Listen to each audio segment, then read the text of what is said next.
Hinihinalang sinadya ang isang sunog sa Davao City kung saan 15 pamilya ang nawala ng tirahan.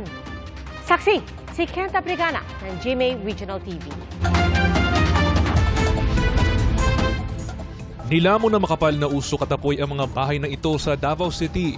Sa drone footage, kita ang lawak ng sunog habang hinihintay ang pagdating ng mga bumbero. Nagtulungan ng mga taga roon para maapula ang apoy. Ayon sa ilang residente, may narinig silang malakas na pagsabog.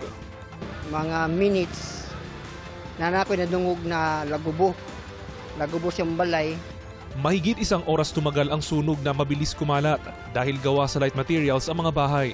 Base sa investigasyon ng BFP, 8 bahay ang natupok at nasa 15 pamilya ang inilikas.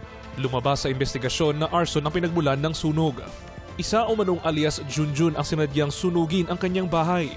Nagkaroon daw ito ng problema sa kanyang asawang OFW at pinagbantaan rin ang kanyang mga kapitbahay. Nahuli ang sospek at sinampahan ng reklamong arson. Tumanggi siyang magbigay ng pahayag. Nasunog din ang isang hotel sa Cagayan de Oro City. Umabot ng mahigit isang oras bago naapula ang sunog. Nasa mahigit 700,000 piso ang pinsala ng sunog kung saan 2 ang sugatan. Ligtas naman ang 21 customer na naka-check-in sa hotel. Patuloy ang investigasyon sa pinagmulan ng apoy. Para sa GMA Integrated News, ako si Kent Abrigana ng GMA Regional TV 1 Mindanao, ang inyong saksi.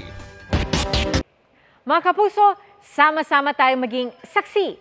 Mag-subscribe sa GMA Integrated News sa YouTube at para sa mga kapuso abroad, samahan niyo kami sa GMA Pinoy TV at sa www.gmanews.tv.